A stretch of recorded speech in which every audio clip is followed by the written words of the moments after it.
Good afternoon. This is Kevin Brown. Welcome to the special Superintendent's Webcast on April 14th, 2020.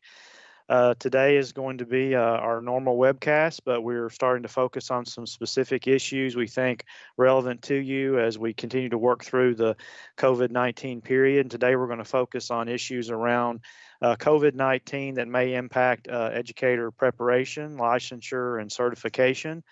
And we're going to have a presentation on those areas from our Office of Educator Licensure and Effectiveness, and we're happy to have them with us today. We'll also, of course, as we normally do, dedicate the last part of the webinar, and we'll stay here as long as we can until 4, until all the questions are answered. And of course, questions arising from the issue I just described, but also if you have other issues that aren't related to educator licensure and effectiveness, and you want to talk about other issues, we're more than happy to do that as well. Before I turn it over to Associate Commissioner Rob Akers, I did want to update you on a few issues. I encourage you to read the Monday message that sent out to you yesterday from me and overview some issues there.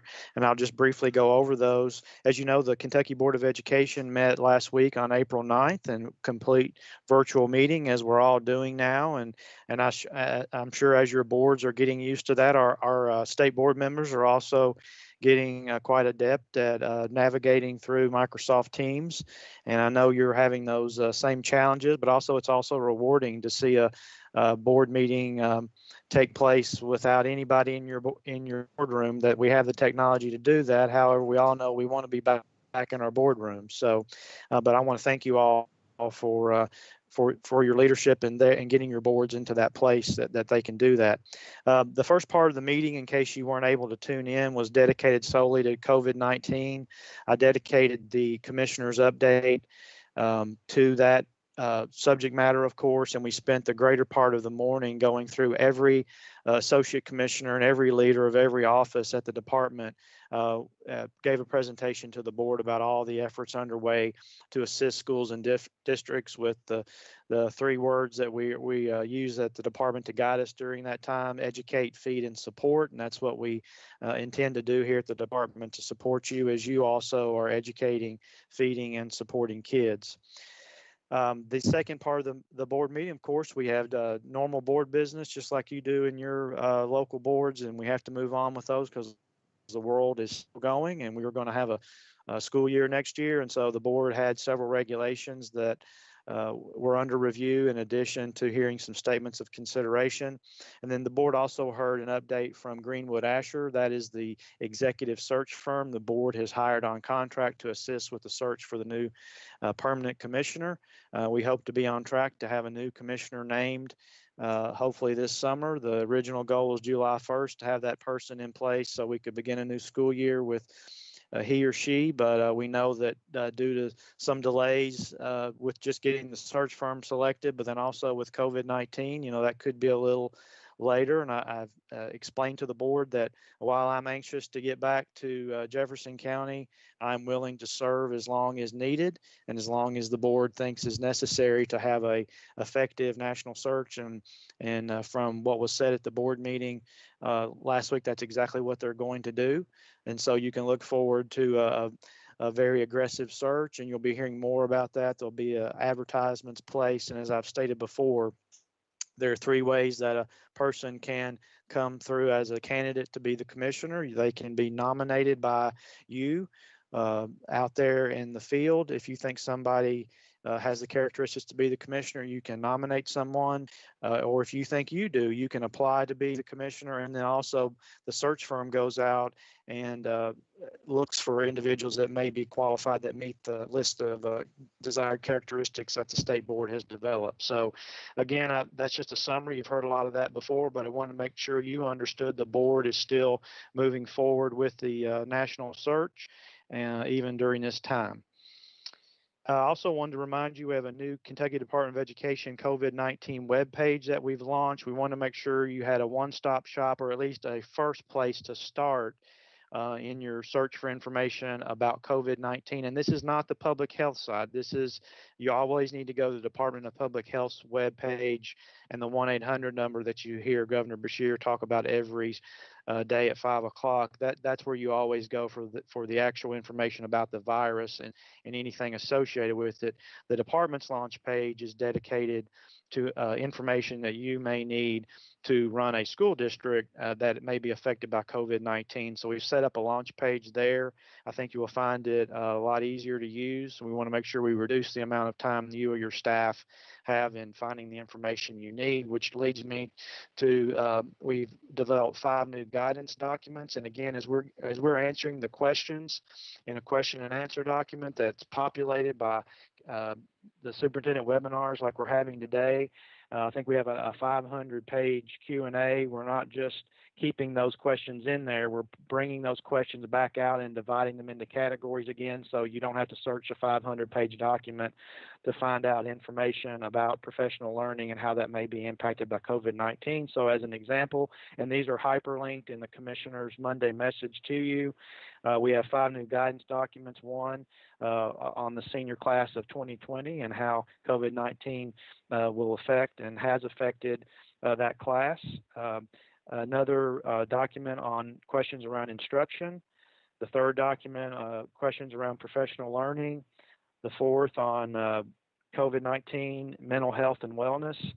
And then also the last one that we specifically under highlight in the Monday message was assigning and reporting grades. Again, these are all subjects we've covered in Q&As, but you have staff that may need to have these as reference documents, and they're also updated frequently. So if you do print one out, for example, make sure you're always going back and checking it again, particularly after a superintendent webinar, because we're continuing to get questions and things evolve. And anytime we're in any kind of a crisis or things are changing, sometimes things evolve. So I want to make sure we're getting you the most up-to-date information. And some good news, you've heard this before, and we've talked a little bit about the money coming from the CARES Act specifically to Kentucky. We thought it was around $190 million. Today, I received a call from the Assistant Secretary of the U.S. Department of Education, Frank Brogan. I really want to thank him for reaching out personally to me on behalf of U.S. Department of Ed, and he wanted to deliver this message. He wanted to confirm, and he encouraged me to share this with you, which I am, that Kentucky will be receiving for K-12 $193,186,874 in CARES Act funding. He also pledged that U.S. Ed will be issuing guidance to us and a question and answer regarding the use of those funds in days. And so they normally have about 30 days from the announcement of a grant. I think that would probably be April 27th. It sounds like they're going to issue that guidance much quicker than that. And we appreciate that because there are questions you were asking as superintendents, and we're also asking our counterparts in D.C. that we don't yet have answers to, that we really need those answers. For example, when does a reimbursable cost, when can it be incurred? Can you have a cost that was incurred to be reimbursed for under the CARES Act before the CARES Act was even passed? All those kind of technical questions we're waiting for answers on, and we know that impacts your ability to go out and maybe buy Chromebooks or by maybe other technology needs that you have in the technology space to assist districts. So we know that's of importance, and I told Secretary Brogan that we really appreciated rushing that guidance because that really will help us help you determine how you want to be reimbursed for funds already expended, or perhaps have needs that you need to spend money on now, knowing that you can get a federal reimbursement. So that's exciting news. And then the last thing I'll leave you with, if you remember on our call with the governor several weeks ago, he indicated he would like to give another update to superintendents around the middle of April. And as you know, in Kentucky, the governor and our officials at Public Health, Dr. Stack and others, they are using data and science to then help them advise other parts of state government and school districts on the best course of action. So I'm not saying that to take away from other states. Some other states have gone ahead and called school, for example, for in-person classes the rest of the year, and there's nothing wrong with that. But Governor Beshear and his team have been very clear. They want to make sure we're using the most up-to-date data. And he indicated to us there's, of course, a very small chance we could come back into in-person classes at some point before the close of the school year. However, we know that's probably not very likely, but he wants to keep that chance in mind. And so I'm saying all that to tell you that you should anticipate a invitation from our office for another call with the governor at the beginning of next week. We don't have the exact date and time. It will be the first part of the week, we think. And we really want to thank the governor for continuing to keep us updated and his willingness to spend time with superintendents. And I think it's probably been on a 2 to 3 week interval. I think this will be the fourth call we've had with the governor. So be looking forward to that. And of course, as soon as we get that from the governor's scheduling office, we will send that out to you to set that call up. So we want to get on to the items today. I know you have a lot of questions in these areas, and I'll turn it over to Associate Commissioner Rob Akers. Hey, good afternoon. I'm Rob Akers from the Office of Educator Licensure and Effectiveness here at KDE, and I'm glad to be here with you this afternoon. We've got several updates that we think will provide you some information that should help you as you begin navigating through the hiring season. Before I get into that, I'd like to say thank you for all you're doing in support of our students and families during these challenging times. I know that you all have pivoted right on a dime and provided instruction and food and all kinds of support to our students. So thank you for that. We really appreciate it. So next, we'll have, if you don't have the link to the soapbox, we have that ready, and I think on the next slide for you. And then we'll move to our agenda. We do not have near the length of presentation that you got last time from finance. We don't do quite as much in terms of the broad scope of work in this office, but we do have some updates on some items that I think will be very important to you as you move forward through hiring season. So just a quick look at the agenda. I have leaders from the Office of Educator Licensure Effectiveness with me today who are going to be sharing. I have Dr. Meredith Brewer, who's a director, Todd Davis, who's one of our directors, Allison Bell, who's a branch manager, Crystal Horde, who's a branch manager, and our policy advisor and counsel to the EPSB, Cassie Trueblood. So let's just give you a quick overview of OELE. We support the work of the Kentucky Board of Education and the Education Professional Standards Board. We divide our work into three main areas that include educator preparation, educator certification, and educator recruitment and development. So it's our goal to put some useful and updated information in your hands as you negotiate this hiring season and as you contemplate the end of this academic year and as you plan for the next. So we'll start off with a little update around educator preparation. Yesterday, the EPSB they met and took action to provide relief for our ed prep partners and for pre-service teachers. They took several actions around educator prep. One of the biggest issues that we're facing that you'll see ties over to both educator preparation and educator certification is around praxis testing. And so around being admitted to an EPP, the EPSB waived the praxis case and the GRE for conditional admittance. And what that means is that students can get into the programs as long as they meet the requirements of admission in every other component, but have not been able to take the case or the GRE. Next, we took care of student teachers. The EPSB obviously had to grant some leniency on the 70 days of student teaching. I really appreciate the districts who have allowed student teachers to participate in NTI, to continue to learn how to provide online and remote services to the students and to learn from the teachers who have been providing this service and instruction as well. I think that's been an invaluable lesson for our student teachers. And I know there's some areas where that just wasn't possible, and we completely understand that as well. And that's why the waiver was given by the EPSB. Tony, I'm getting questions that are saying 5 of them so far that says that there's no sound on the webcast. Do we know if that has been rectified or not? Let's see, Andy or Megan, can you check on that, please? We got 435 on YouTube now, so we'll look into that. I don't know if it's just those 5 or all 435. We'll look. We got 6 now. Okay, hold on.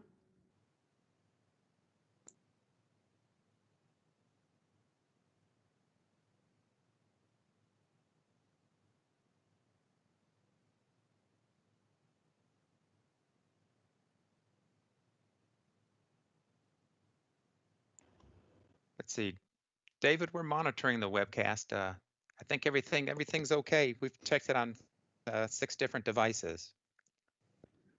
Okay.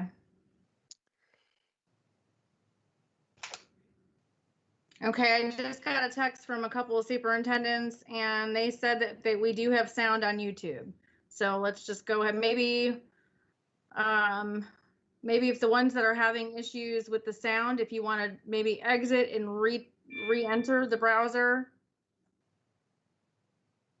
Yeah, I'm getting some updates as well. So I think we'll probably roll on. I know this is probably going to be streamed a lot. Once people get a hold of this on archives, it's going to be that kind of a viral sensation. So maybe they'll be able to keep up with it as in their downtime moving forward.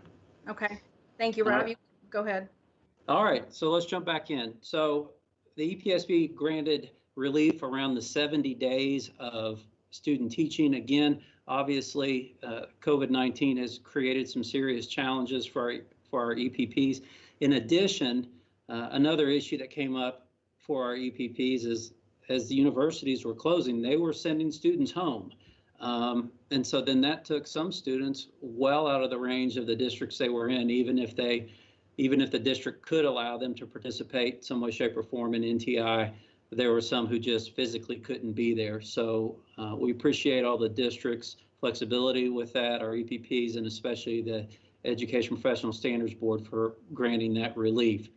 Another component of that, all of our student teachers were required to be observed 4 times by their university supervisors. And as quickly as universities started changing their approach and sending students home, and as districts started to close and move to NTI, that created an issue as well. And so the EPSB granted waivers around that. Now, there were some who were able to complete all their observations remotely through NTI and some other means, and that's great, but there were also some issues where there was just not the access to technology or some of the other geographical challenges that we ran into as well. So that's the big news around educator prep as far as what the EPSB did yesterday in granting waivers. And so let's look at certification, because this is probably going to impact you more. And if we can go to the next slide, please. Uh-oh. All right. I'm seeing a white screen. Oh, wait, there we go. There it is. Okay, so in addition to providing relief around educator prep for our student teachers, the EPSB granted the creation of a 1-year certificate to meet the needs of several circumstances. Again, we wanted to make sure that we're keeping the supply of educators in the pipeline for our districts.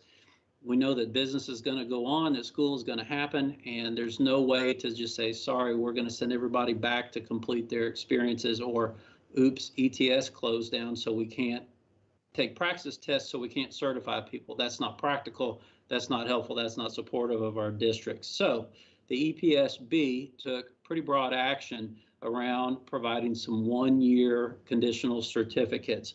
And so instead of me trying to navigate this with you, I'm going to bring our branch manager of certification, Crystal Horde, in here. Most of you know Crystal and know that she knows this stuff backwards and forwards. So she's going to walk you through the waivers and what this means to you at the district level.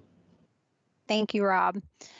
So these next 3 or 4 bullets. They pretty much capture the majority of the issues that we've kind of discussed as a leadership team already. The first bullet point, program completers. These are individuals who are graduating or scheduled to graduate in May from undergraduate programs or graduate programs. That could also be people who are finishing option 6 programs. Anyone who was scheduled to finish their program and get their 5-year certificate in May and have not been able to pass their Praxis 2 specialty area test or their PLT 1 or both.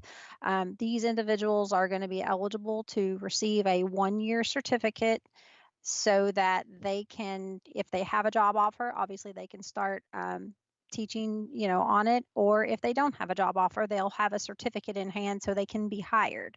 They will be required to complete their Praxis test, whatever test those are, within the 1-year period of their certification, or that 1-year certificate is not subject to renewal. They will have a printed renewal requirement on their certificate when they download a copy that states they must meet their assessment requirements by September 1st of the expiration year. So again, that is the program completers. The second bullet point is regarding the CAHQ route, and a lot of districts are familiar with this application to help fill some gaps when you have teachers that are currently certified that are interested in adding another area to their certification specifically in the areas of math, science, English, social studies, foreign language, and health or PE if they hold one of those 2 certifications. So if you've got a teacher that you are looking at or considering adding or having them add a certification through this route, this would apply. I'll give an example of one that I had an email this morning. This person is already a certified elementary teacher. She has an undergraduate degree in French, and she had been hired to teach French for next year. Well, she already has a major in the subject area. She only needs to pass the French Praxis test. But now with the testing center closure, she's unable to do so. So in this circumstance, we would be able to grant her a 1-year certificate once the district submits the CAHQ application and we verify that they've met all other requirements. And then once again, they'll be able to receive the 1-year certificate and pass the assessment within that 1-year period. The third bullet is for the option 6 or proficiency evaluation program candidates. So I know when I was taking a look at Soapbox, I think I already saw some questions popping up around this one. So if you've got candidates that are either trying to get admitted into an option 6 or a proficiency program, or they're currently admitted in a proficiency or option 6 program, probably more the ones that are trying to get admitted. Once they've been conditionally admitted by their university, they will qualify for a 1-year provisional certificate, either the temporary provisional or the proficiency provisional, with the offer of district employment. So you all as superintendents and HR personnel will do the same process that you normally do. You'll look for that letter from their university that states they've been admitted to a program, although now it may say that they've been conditionally admitted. Once you have that letter and verification from their EPP that they've been admitted to a program, your district HR representative will upload the CATP application, and then we will proceed with that as normal. The only difference on those is their first year temporary provisional or proficiency provisional certificate will also have the renewal requirement that they must meet their admission test within their first year of certification. The last bullet point here I will address is issuance of principal statement of eligibilities. We've had a couple of these questions already come up with individuals who were scheduled to finish their principal program in May, and they had not been able to take one or both of those principal assessments. we will be able to issue, as long as we get the recommendation from the college that they've met all of their requirements, we would issue a 1-year statement of eligibility. So those individuals would be able to actively apply for vacant positions across the state. Once the district makes a hiring decision, you all will continue to do the confirmation of employment and upload that to our system. We will then issue a 1-year professional certificate with the renewal requirement that they must meet their principal assessment requirements within the 1-year period.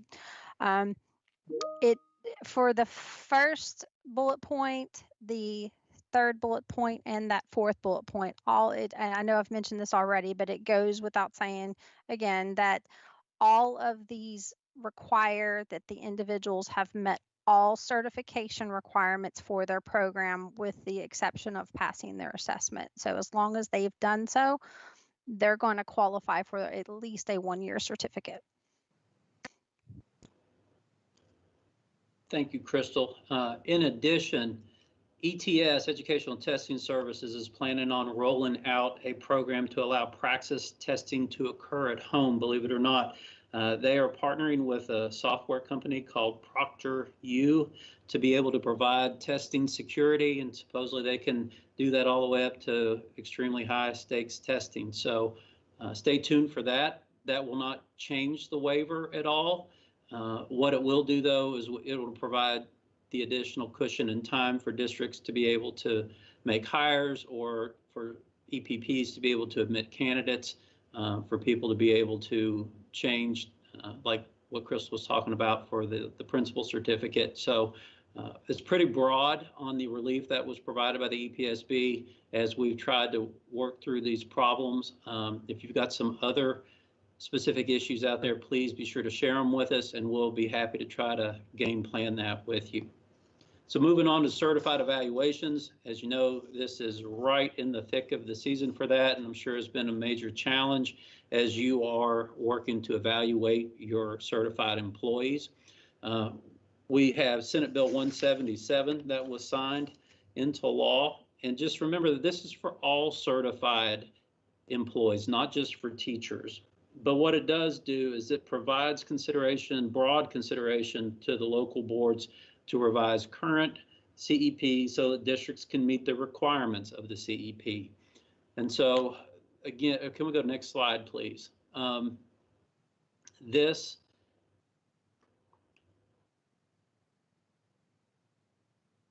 There we go. So what this means is a couple things. One, districts are given the sole authority and the flexibility to make the changes to their CEPs. And so because of that, all you have to do is get your board to sign off on it. And this is in regard to all internal timelines and processes that you have in the evaluation process. Again, only the local board can approve those changes, and KDE cannot approve those changes. We are happy to provide technical assistance and support, but we can't make the changes or approve the changes. Just know that the one constant in this whole deal is May 15th is the deadline for notice to be given regarding salary changes or non-renewal of contracts.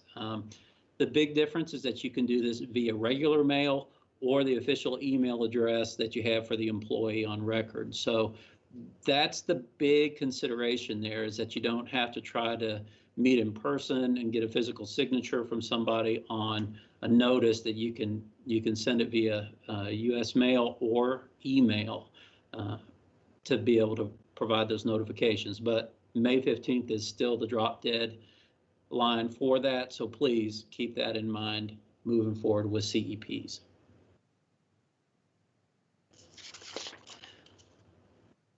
Director Todd Davis and members of our P3 team, our Principal Partnership Project, have conducted virtual office hours. They did a couple sessions last week, and they had about 90 participants. And as a result, they're gonna host some more hours on Thursday from 2 to 3 Eastern time. I think it was a great opportunity for people from districts to be able to really hash out specific issues with CEPs and listen to what other districts are doing and learn from each other.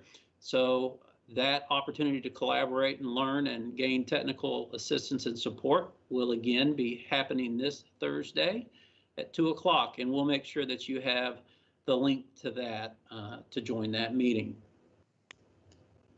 All right, next, from the area of teacher recruitment and development, we've got some interesting work going on behind the scenes and changing each day. Obviously, the COVID-19 crisis has drastically curtailed our in-person services, so our team has been working to figure out how to support in this environment. And so at this point, I'm going to turn the presentation over to Dr. Meredith Brewer to talk about all the great work that's going on in her division.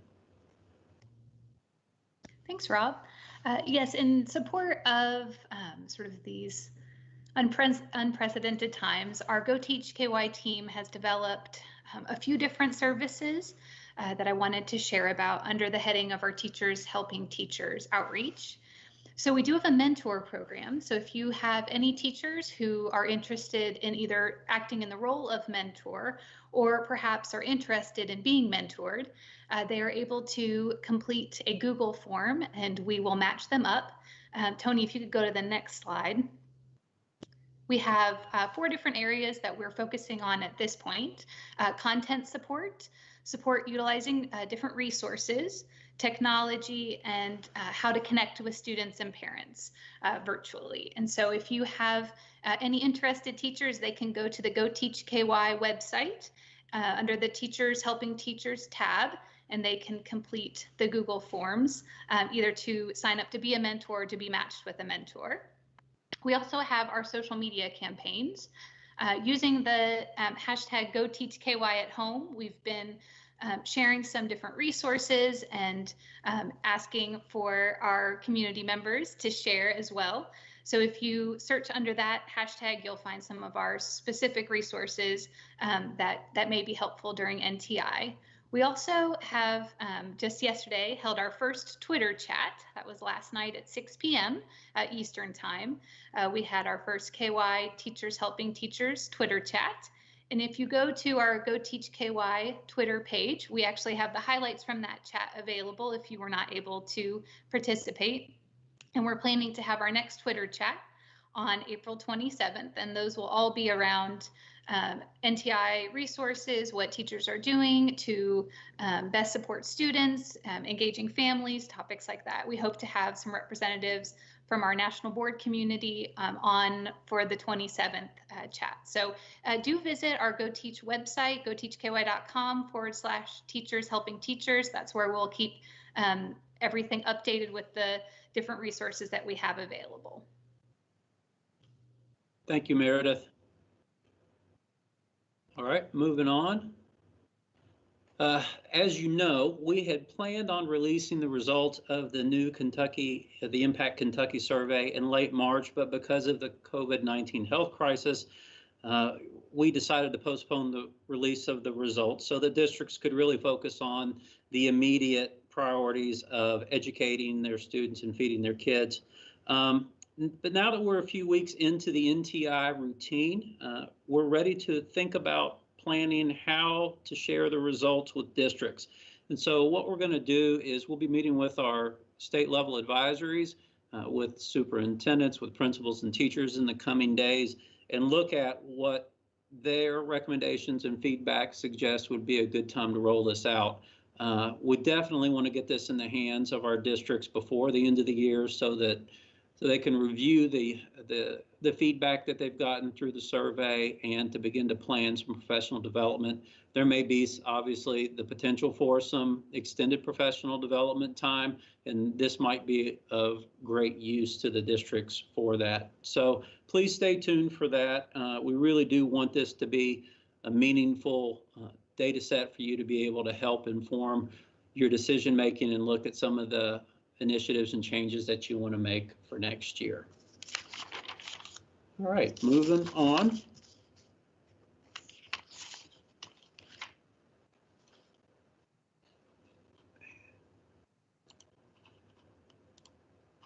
So moving into some things to consider that probably need to be front burner issues during, or just to keep in mind during this time of NTI.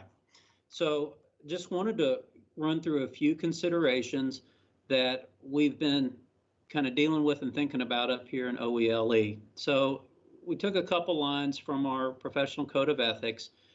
Remember, and this is for all educators, but I think teachers are being placed in some really new situations with all of the electronic communication that they're having, working from home, and some of the lines potentially being not as clear as they are in the traditional classroom. So educators shall maintain a professional approach with students and shall exemplify behaviors which maintain the dignity and the integrity of the profession.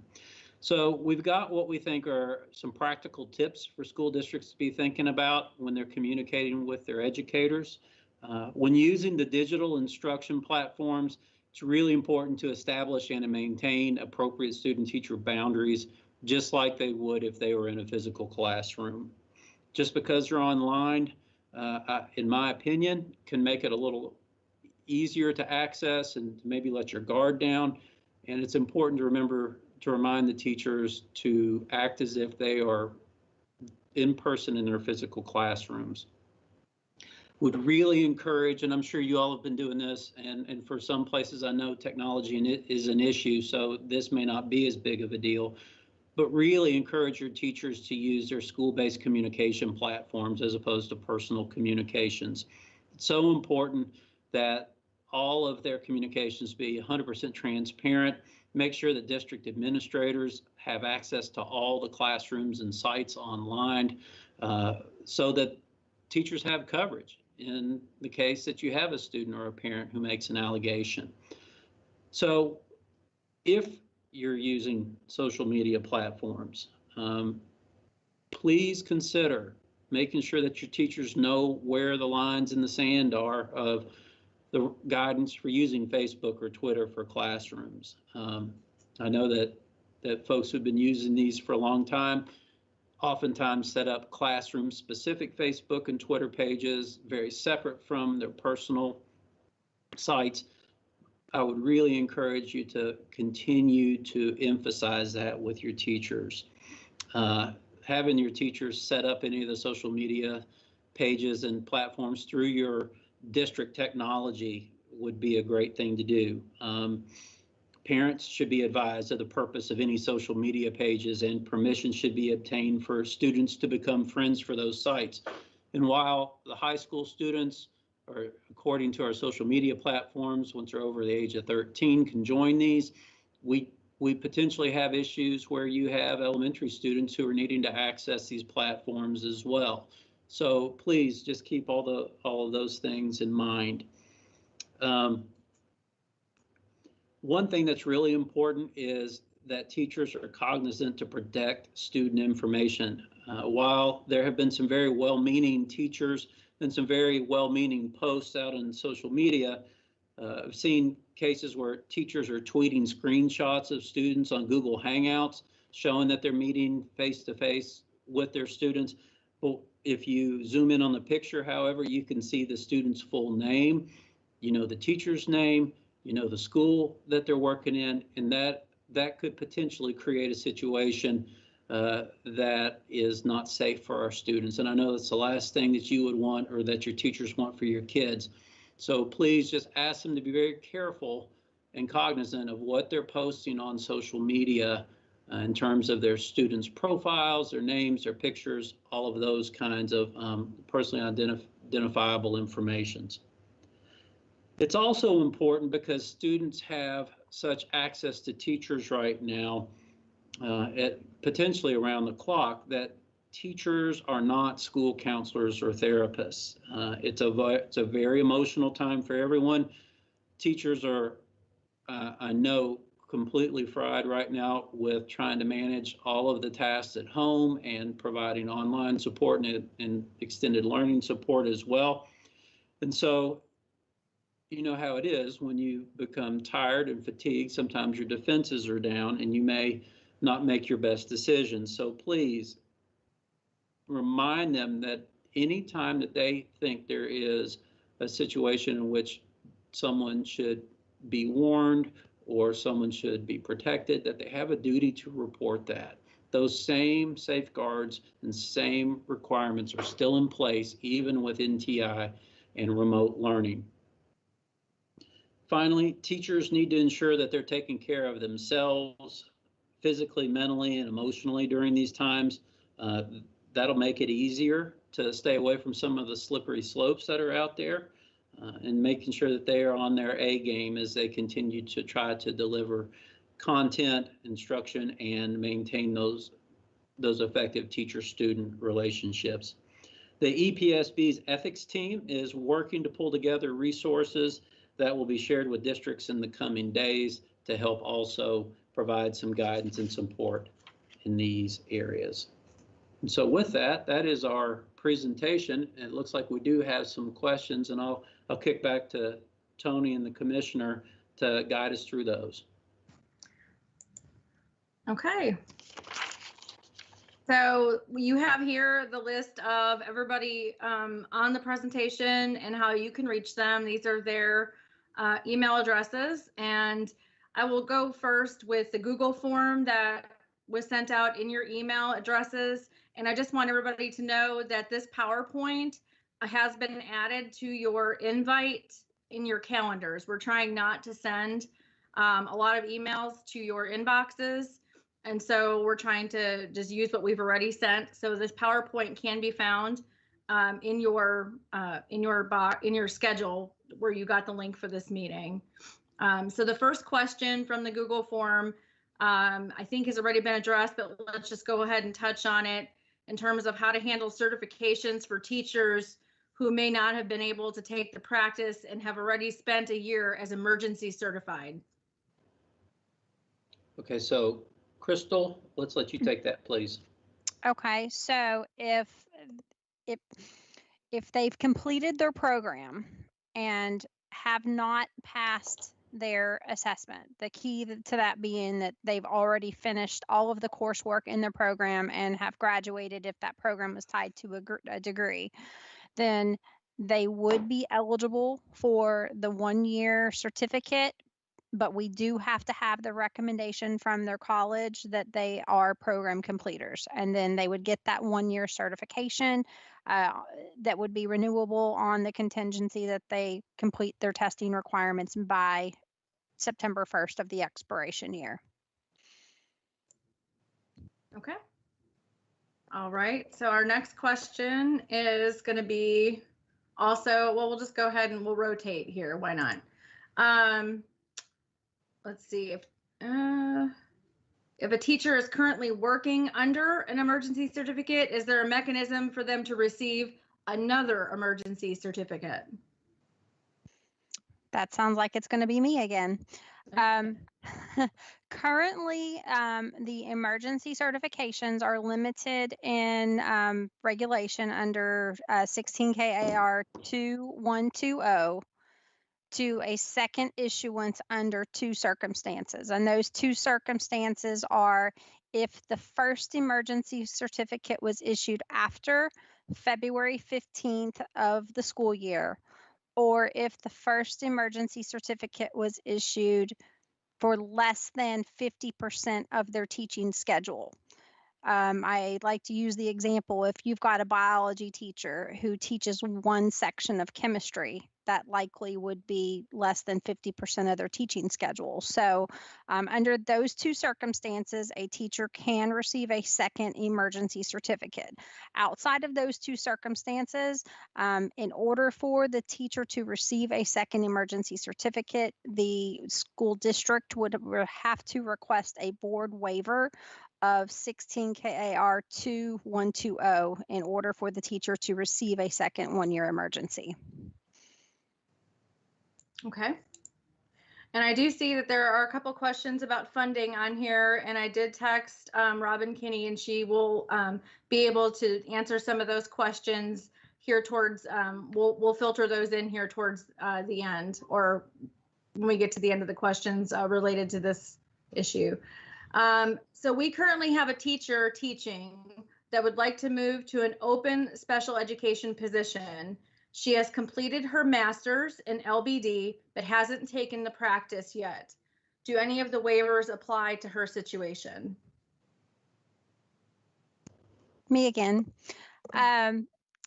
Once again, if this person has completed their program, their university would have to submit the CA1 application recommending them for the certification, and they would qualify for a 1-year certificate in order to complete the testing requirements. Okay. Does the waiver for CASE apply to the alternative certification admission as well? Yes, Allison? it does. Okay, I know some option 6, some graduate programs may specify the GRE or the CASE, but yes, it would apply to that also. Okay. I was going to respond, but since you all did, yeah, as long as they have met all the other admission requirements except for being able to meet that admission testing requirement. Okay.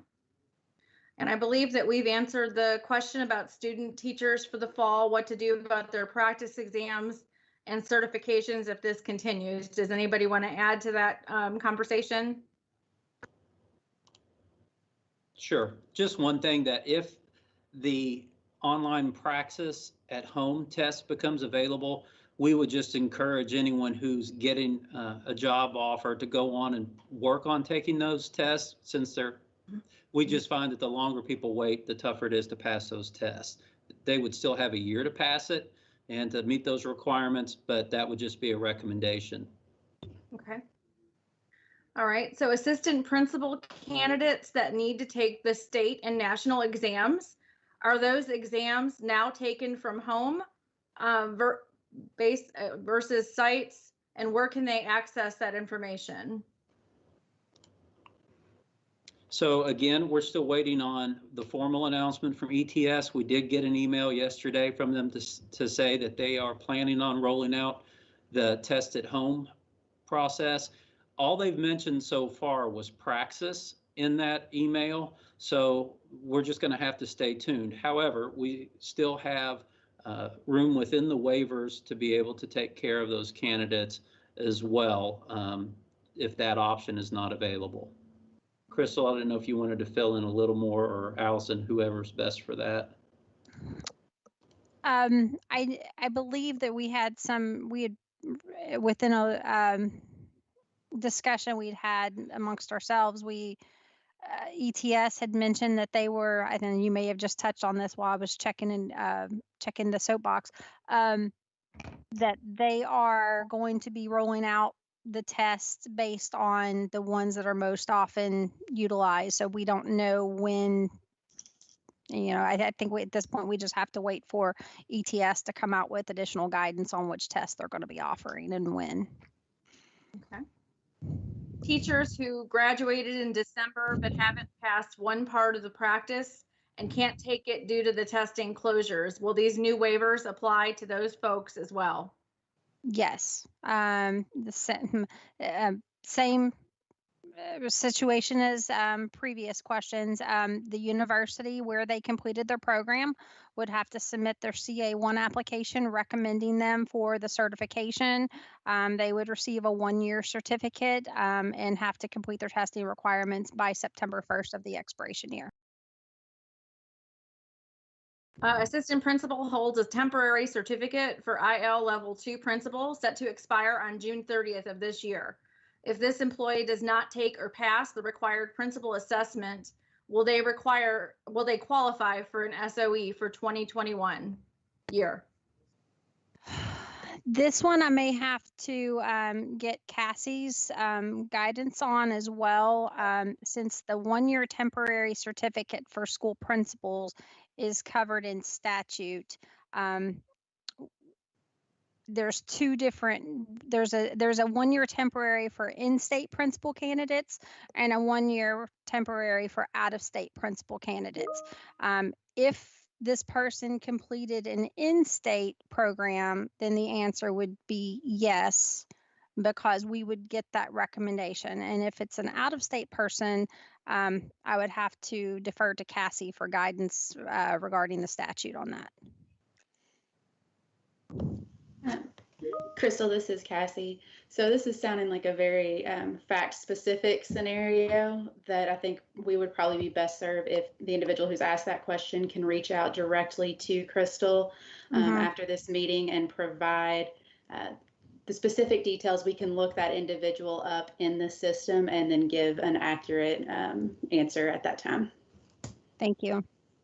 Okay. Our next one is, what about an administrative certificate that expired this school year? How can it be renewed? Well, that will depend on what the renewal requirements on the certificate are. I would encourage the individual to look at their certificate. If it's a level 1 administrative certification, level 1 requires completion of the level 2 program.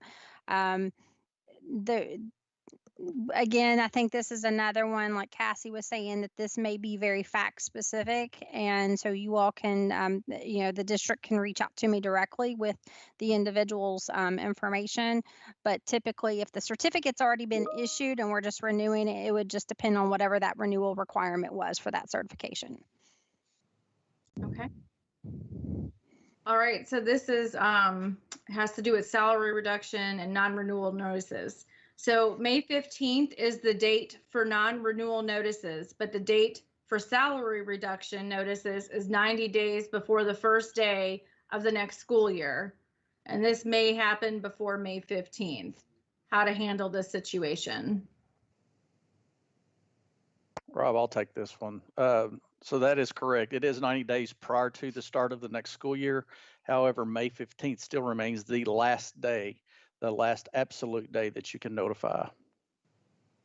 Okay. Will universities automatically recommend those that have completed the principal preparation program, except for the test, or will the student have to initiate the process of getting an SOE? The university, at least the university deans were involved in a meeting with CACTE yesterday, and these situations were discussed.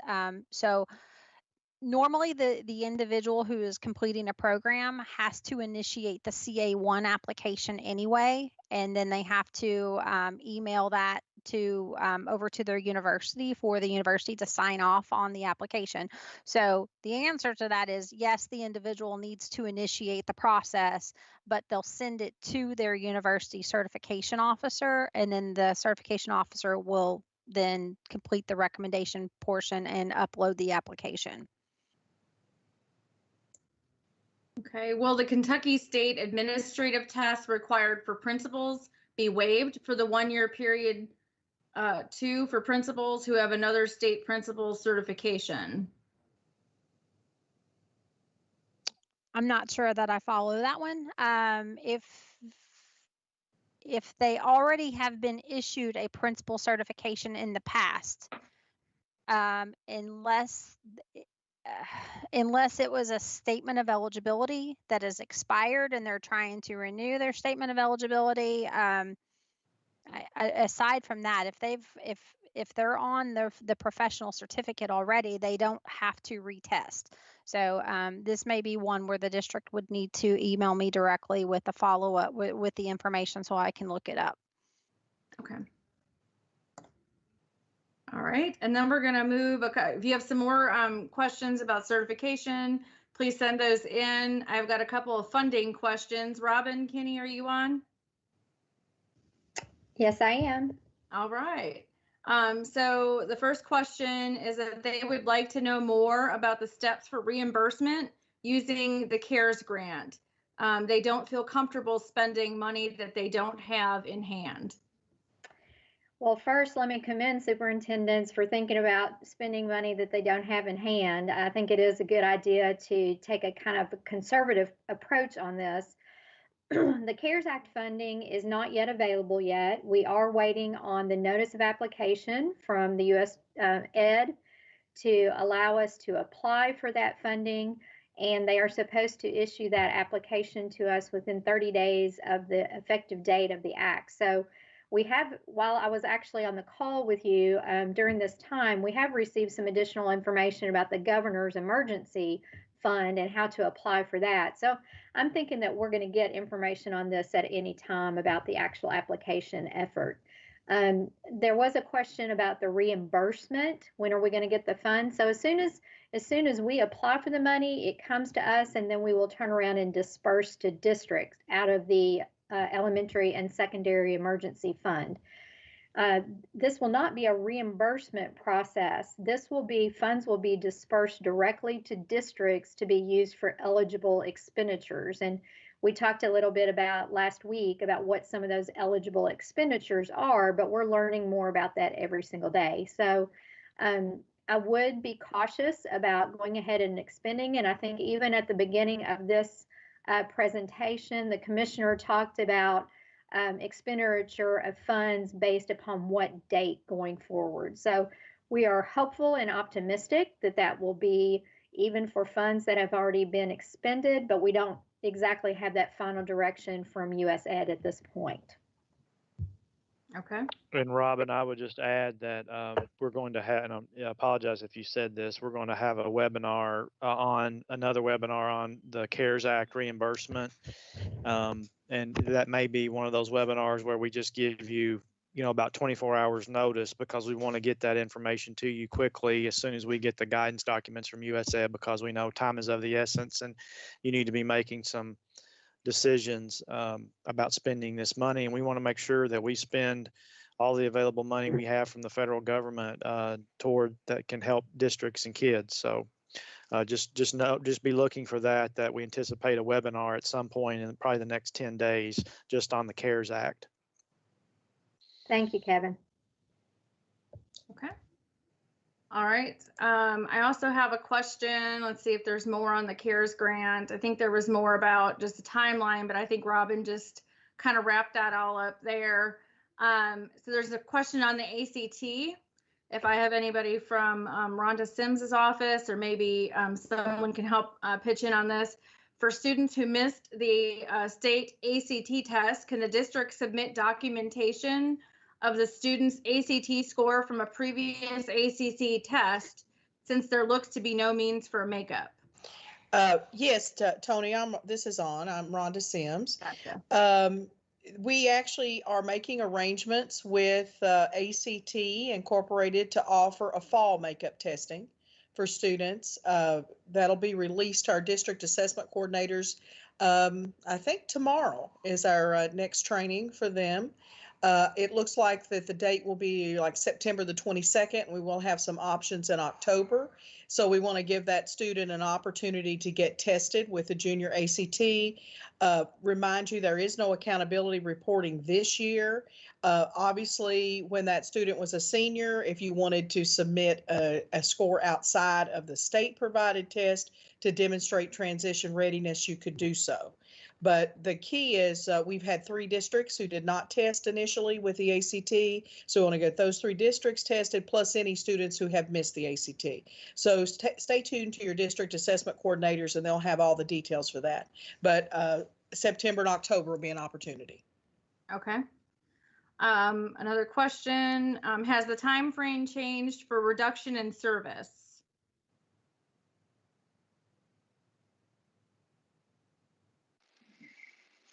Tony, this is Todd. Okay. I think what they're talking about is the notification to staff of any reduction in duties, perhaps. Yeah, and that was set forth in Senate Bill 177, what the dates are for that. That's a May 15th date to notify to non-renew staff who are on a limited contract, or to send notification of reduction in duties. And Senate Bill 177 provided flexibility in sending that notice via email using a district email account, or via US mail instead of handing a letter to the person in person, but it didn't change the date. The May 15th deadline still applies. Okay. All right. Our next question. If I have a teacher that is emergency certified, she's a rank 4 bachelor's degree in early childhood education, but has not passed the math portion of the practice, is she eligible for another year? So this sounds to be like somebody who is taking the case assessment to get admitted into a program, because the case math test is one of those tests that at the previous EPSB meeting, the board approved to go ahead and start accepting the revised version of that, the case math test. However, about the time that that decision was made by the board, the COVID-19 stuff ensued. So many people have not been able to take the new version of the test.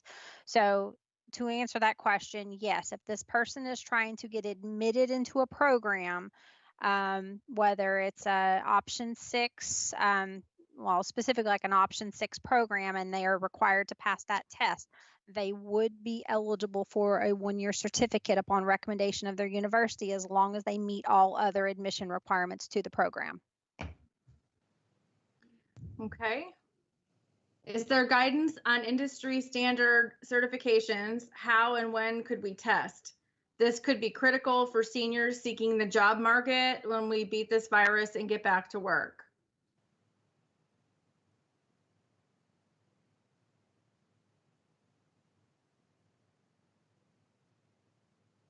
Is there anybody from CTE on, or Kevin, can you handle that one? Did you hear that one? Oh, did I just, oh, there you are. Can you hear me?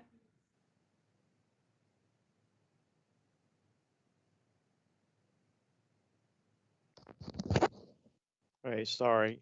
We probably need to get that one offline, Tony. I don't Okay. think David is on the call today. Okay. I can get that one over. In fact, if the person who sent that wants to shoot me an email on that, we can get that answered for you on that. And we are going to have a, as you can tell, we're trying to do these webcasts that are kind of specific to content so you can have them all in one area. So, and CTE will be in one of those areas. Go ahead, Kevin. That's all I have. Oh, okay. Just make a note of that one, Tony, since we couldn't answer it. That wait a minute, there's Dave. I think David is on. Yes, I'm on. I've had I was having trouble coming in and out with the reception. Could you repeat the question again? Okay, yes, sure. Is there guidance on industry standard certifications, how and when we could test? This could be critical for seniors seeking the job market when we beat this virus and get back to work. Yes, we've got some guidance that should be on the COVID page. But basically what it is, we recognize that there's no accountability, but we're going to work hard to try to make industry certifications available where we can. But this is kind of a moving target, as some of those would require entrance into labs.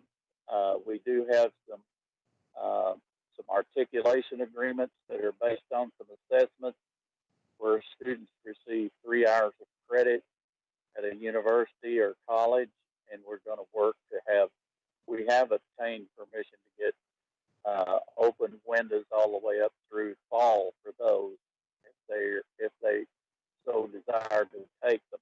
But as far as the lab one, we're going to have difficulty there, and there is guidance on the KCTCS webpage, and we have a link to that, I think, also online. If not, I'll put it back in this document. Okay. Once we finish. All right, David mentioned, I'll go ahead while we're talking about the COVID-19 page. I'm going to go ahead and share that with you because we did roll that out last week. And I want to show you what it looks like just so you can see it. Can you let me know when you see it up on the screen? It should be loading here in a second, hopefully. Do you see it up there yet? Yes, it's up. Okay, So what we've done is we have created, and this you can get to it from the main website, is we have, and this is basically for our districts, it's obviously for families and for our schools to go. We've broken all of our areas into 3 main areas, which the commissioner has mentioned. Our focus is going to be on educating, feeding, and supporting. And within these areas, you can go and click on each of the buttons, and it'll take you to the different resources within Educate, which teaching, learning, everything that you can find. Each department, each office is updating their pages as it relates to COVID-19. You can also use these buttons on the side to go back to support, so or to feed in particular. So we tried to make it very user friendly, to be in a format that you can find easily.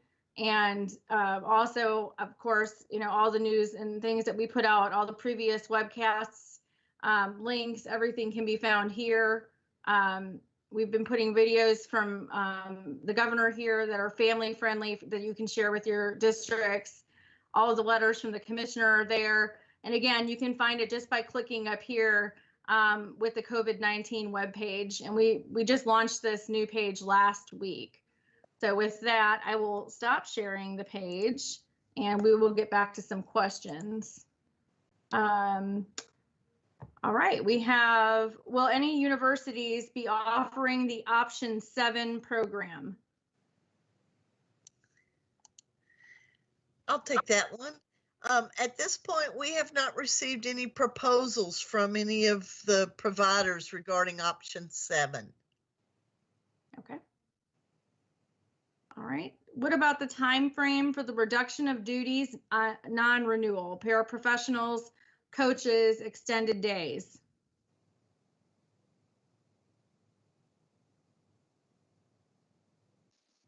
Tony, this is Todd again. I think that's the same, along the same lines of the question that we addressed a few minutes ago. May 15th. Yeah. Okay. Thank you. All right. All right. I think that wraps us up with questions. So we may be getting out of here pretty early today. Kevin, if you want to. Did we answer the question about the AP? That's what I was going to say too. So Amanda and I have been talking offline. There's a question that came in about if a student does not have internet access or not unreliable internet access, whether or not they can be admitted to a school for just the purpose of taking the AP tests, as long as social distancing is practiced and they only have one person there with them. And so Amanda and I have been talking about it. First of all, we would recommend that you troubleshoot with the Office of Education Technology first, just to make sure there are no other options available. That may also involve us asking AP as well for some guidance, because I'm sure they're getting that around the country. And then I don't think we should rule out the possibility of a student coming in if that's the only way they're able to take the AP test, but let's explore the other options first. And then we can advise you on specific cases about bringing a child in, and how that would have to work. And you need to have a disinfectant protocol before and after to protect both the student and staff. And you need to involve your school nurse and notify your local health department, just to be careful and cautious. And then obviously it gets more complicated if you are in a school where you've had a member of your staff test positive. And so so instead of just saying yes, let's explore all the other alternatives first. And we're happy to help facilitate that through OET, as well as with our assessment accountability through AP. And then we can talk about, if worst case scenario, how you could get one person in the building to make that happen. Is that okay, Amanda? You and I were kind of back and forth on it, and I've since had some other conversations that you weren't aware of. So.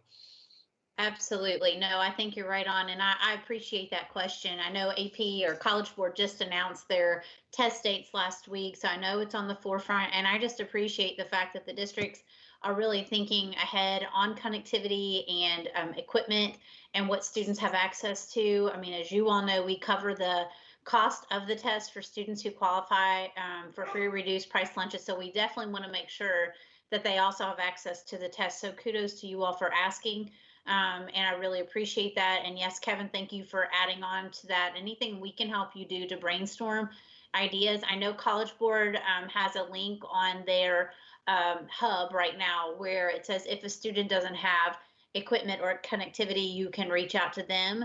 So I would even see what their guidance says as well. But definitely, if we can help you brainstorm or think of ways to ensure that students have access, please reach out to us. We definitely want to be of assistance, and we absolutely want those students to have the opportunity to take the AP test. So thank you. And Kevin, thank you for the additional information. Okay. So we have a, sorry about that. That one came in through Google Form and I almost forgot about it. And we do have the question from the superintendent that asked that one, and we can provide specific information to you via email as well. So the next question is, in light of COVID-19, will all the requirements for a graduation seal still be required?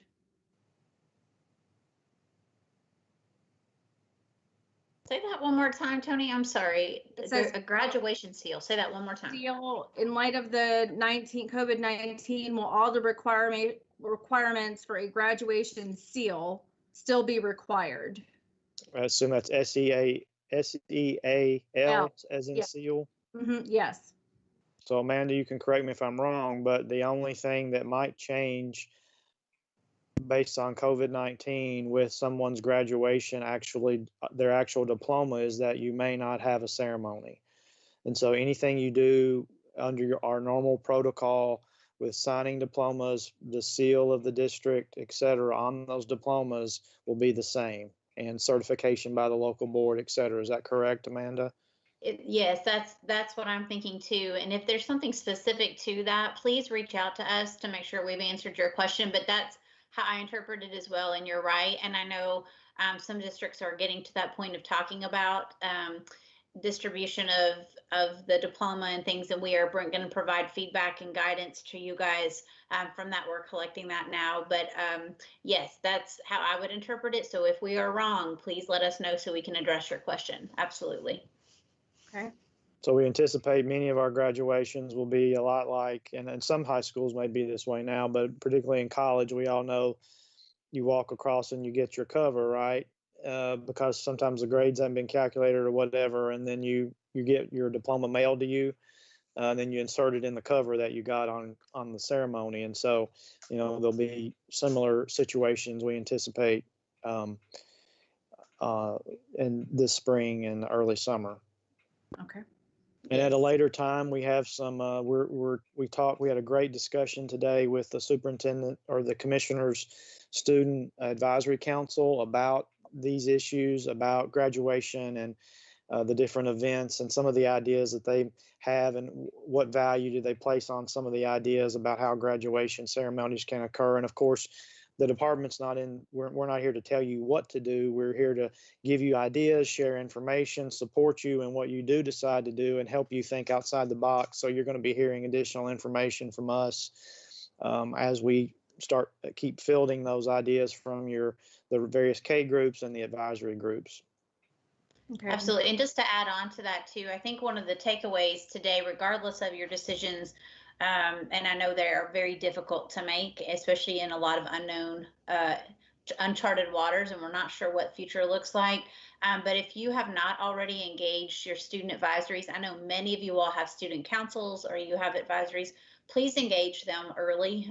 They do care. They are very interested in what's going to happen. They're very unsure. They're very optimistic that they're going to have some of their traditions maintained. But the resounding message I got today from our student advisory is just for them to be engaged and involved in those decisions. And I know many of you have different structures for student voice and how you have it organized, large or small, but I think just a portion of that is just super important. And they are very, very interested. The other thing I wanted to point out too is with the seal question, many of your districts may offer like a seal of biliteracy or a work ethics seal and things like that. That is completely local decision on what you want to do with that. And if they were short meeting some of the requirements because of COVID-19 and them not being able to be in school, again, some decisions you'll have to make on how you want to address that. But yeah, I'm with you, Kevin, and we are working on that feedback, and we'll have some things for you guys to think about or consider or whatever may be helpful to you as you make some tough decisions. One of the things, Amanda, that struck me today with the student advisory feedback, of course, they all look forward to graduation, and we anticipate that they would say that graduation will be important, but they were actually mentioning some of the things that are part of their senior weeks or the last month of school that they were really going to miss, and then they would be things that you would not think would be important to a senior in high school. One of them was there's a tradition in that school to go back to walk the halls of your middle and elementary school. And there was another that's going to be missed.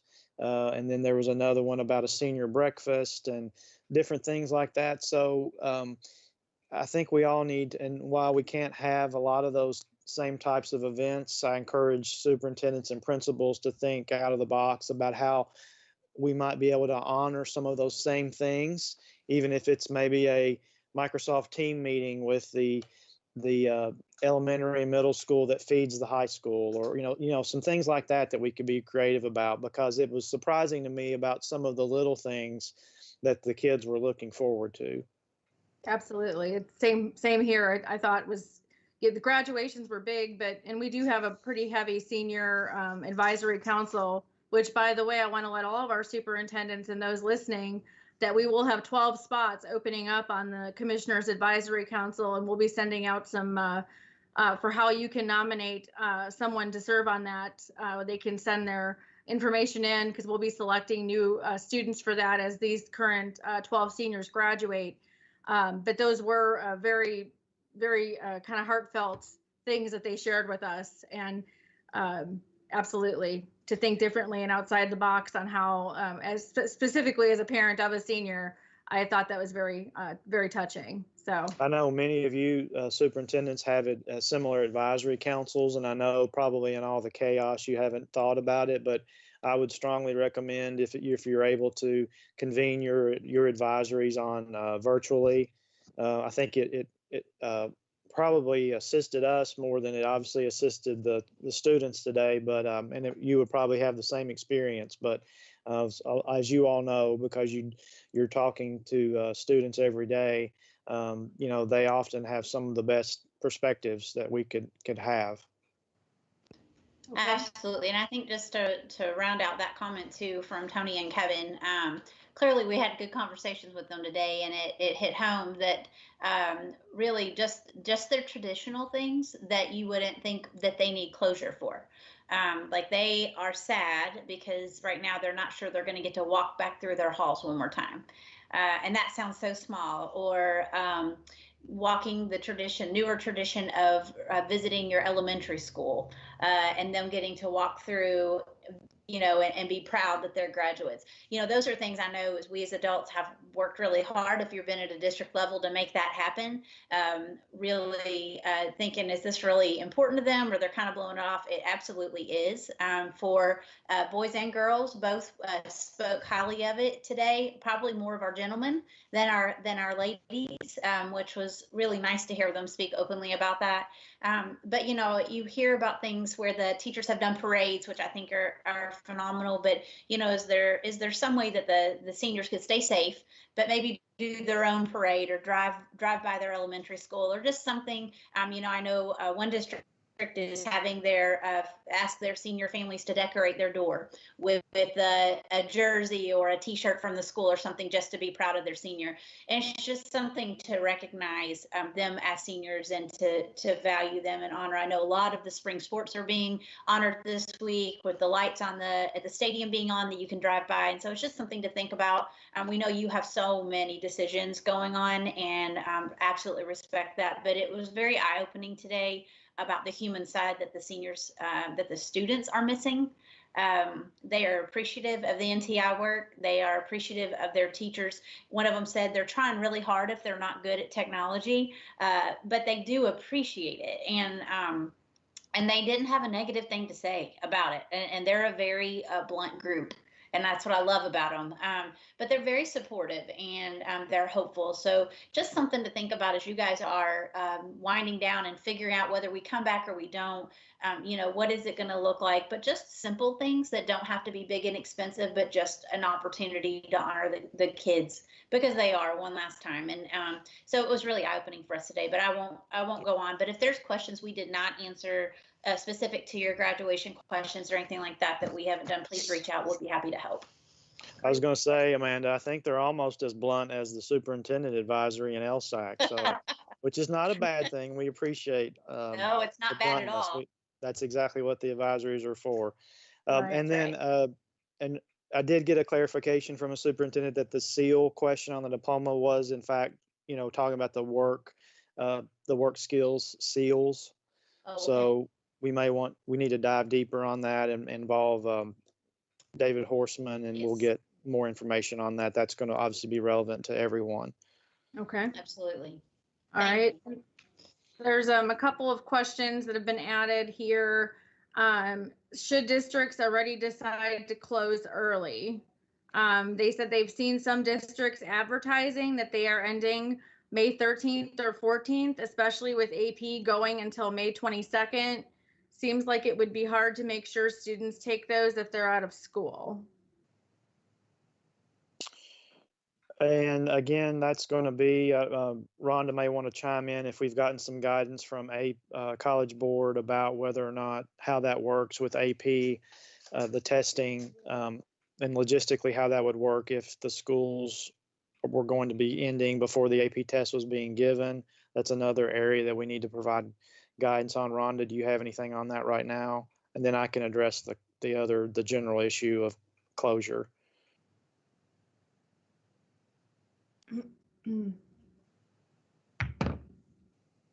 Well, Rhonda's, if she, I don't know if she's still on or not. Of course, if you do have 1062 under Senate Bill 177, 1062 instructional hours, you can close or you end your year under that statute because of the COVID-19 crisis, when you may not otherwise have ended that early. You also have the option of not, you can amend your calendar, and you can, and we'll know a lot more, I think, when we hear from the governor early next week about what they're thinking and seeing in the data. But, you don't have to race to get to 1062. However, we also understand some of you want to race to get to 1062 because there are some communities that it has impacted more than others, and you're picking up on fatigue of your district. So, it's not really a one size fits all. But we do recognize that there will be districts. I think one district we already know will close. Their last day will probably be May 4th, which is a Monday. They will have 1062 in then. So, Rhonda, are you on about the AP question? I am, Kevin.